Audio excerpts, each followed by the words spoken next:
আমার কথা শোনার জন্য আবারও আপনাদের ধন্যবাদ।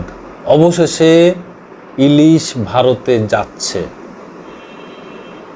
এটা আমাদের যেই মৎস্য উপদেষ্টা ছিল, মৎস্য প্রাণী সম্পদ উপদেষ্টা, তিনি বলেছেন ভারতে এবার ইলিশ যাবে না, কিন্তু তারপরেও এখন ইলিশ যাচ্ছে। কেন যাচ্ছে? ভারতের যেই ব্যবসায়ীরা আছে তারা বিশেষ অনুরোধ করেছেন যে যেহেতু প্রতি বছর ইলিশ পুজোর সময় ইলিশ ভারতে যায়, সেহেতু এইবারও বিশেষ অনুরোধ করেছেন এই সরকারের প্রতি যে তারা যেন এবারও ইলিশ পাঠান। তো এইবার ৩,০০০ টন ইলিশ রপ্তানির অনুমোদন দিয়েছে অন্তর্বর্তীকালীন সরকার শেষ সময়ে। কারণ এই বিশেষ অনুরোধ এবং ব্যবসায়ীদের অনুরোধ তো রাখতেই হবে, কারণ তাদের সাথে আমাদের অনেক ব্যবসা আছে, অনেক নীতিগত সিদ্ধান্ত আছে। তো এইগুলো আসলে সবসময় উপেক্ষা করা যায় না, যেহেতু তাদের এটা ধর্মীয় উৎসব, এই উৎসবে তাদের ইলিশ দরকার পড়ে, লাগে। তো যার কারণে ইলিশ তো শুধু বাংলাদেশেই, এবং সুস্বাদু ইলিশ, মিঠা পানির ইলিশ।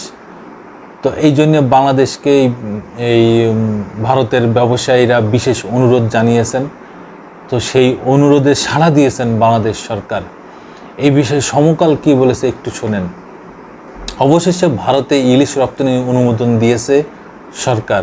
গতকাল শনিবার বাণিজ্য মন্ত্রণালয় এই বিষয়ে আদেশ জারি করেছে। এতে বলা হয়, আসন্ন দুর্গাপূজা উপলক্ষে দেশের রপ্তানিকারকদের আবেদনের পরিপ্রেক্ষিতে নির্ধারিত শর্ত পূরণ সাপেক্ষে ৩,০০০ টন ইলিশ রপ্তানির অনুমোদন দেওয়া হলো।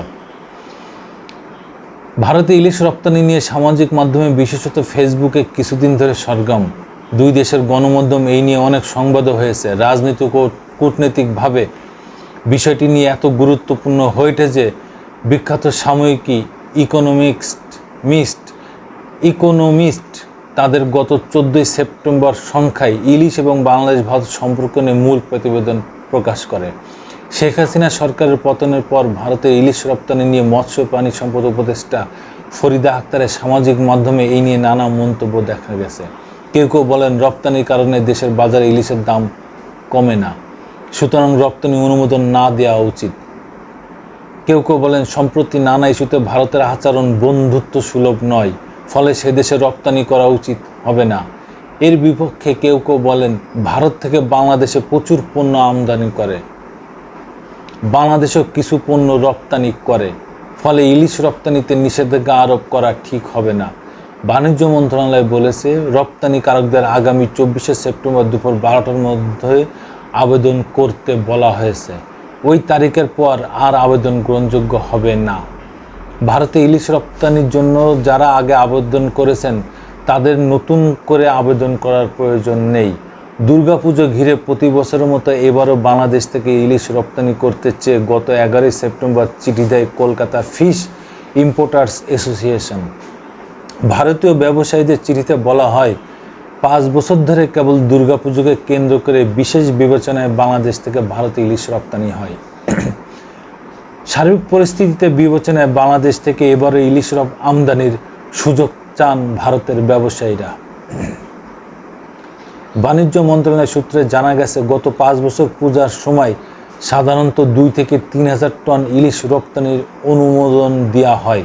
তবে প্রতি বছর রপ্তানি হয় অনুমোদন দেওয়ার অর্ধেকের মতো, কারণ অনুমোদন দিলেও বাণিজ্য মন্ত্রণালয় রপ্তানির সময়সীমা কম দেয়। তা এই বিষয়গুলা আসলে কে কিভাবে নিচ্ছে, কে কিভাবে দেখছে সেটা ব্যাপার না। ব্যাপার হচ্ছে যে আমি এর আগেও একটা ভিডিও করেছিলাম এই ইলিশ রপ্তানি নিয়ে, যেন ইলিশ রপ্তানি ভারতের না হয় এবং রপ্তানি হলে আমাদের বাংলাদেশের দাম বেড়ে যায়। তো এই কারণে আমি ভিডিওতে বলেছিলাম যে না, ইলিশ রপ্তানি করা যাবে না।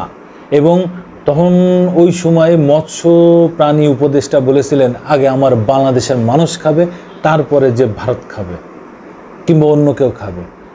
তো এখন ভারতের সাথে আমাদের অনেক কিছু সম্পর্ক, অনেক কিছু, এবং মূল যেই সম্পর্ক সেটা হচ্ছে ব্যবসায়িক একটা সম্পর্ক রয়েই গেছে ভারতের সাথে আমাদের, যেহেতু আমরা পাশাপাশি দেশ, পাশাপাশি রাষ্ট্র। তো তাদের ব্যবসায়ীরা বিশেষ অনুরোধ জানিয়েছেন সরকারকে যে ইলিশ অবশ্যই যেন পাঠানো হয়। তো সরকার দেখলো যে এখানে ব্যবসায়িক সম্পর্ক আছে, তারপরে কূটনৈতিক সম্পর্ক আছে, আরও অনেক বিষয় থাকে। তো এই সব বিষয় চিন্তা করে সরকার সেটা বিবেচনায় নিছে এবং রপ্তানি ভারতে ইলিশ পাঠানোর তারা রাজি হয়েছেন বাংলাদেশ সরকার। তো এখন সেই আদেশে 3000 টন ইলিশ ভারতে পাঠাইতে পারবে বাংলাদেশ। এখন দেখা যাক সামনে কি হয়। যদি ভালো থাকে আমরাও ইলিশ পাবো, তারাও খাবে, কেন খাবে না, অবশ্যই খাবে, খাক না রে ভাই, আমাদের তো আছে, তো সমস্যা কোথায়, খাক। কিন্তু আমাদের দেশের দাম না বাড়লেই হলো, আমাদের যেন সবাই যেন ঠিক মতো ইলিশ পায় সেদিকেও খেয়াল রাখতে হবে। এখন এই যে ইলিশ তো এখন প্রচুর ধরা পড়তেছে, তারপরে তো বাজারে ইলিশের দাম খুব বেশি, খুব বেশি। তাহলে এটার কারণ কি? এখন তো ইলিশ ভারতে যায়নি, তাহলে কারণটা কি এত দাম? এখানে কোনো প্রবলেম আছে। যাক দর্শক বন্ধুরা, আপনারা যদি কেউ জানেন প্রবলেমটা কোথায়, তাহলে অবশ্যই আমাকে কমেন্টসে জানাবেন। আর অবশ্যই আমি আবার আসব নতুন কোনো কথা নিয়ে, নতুন কোনো ঘটনা নিয়ে। আমি প্রিন্স।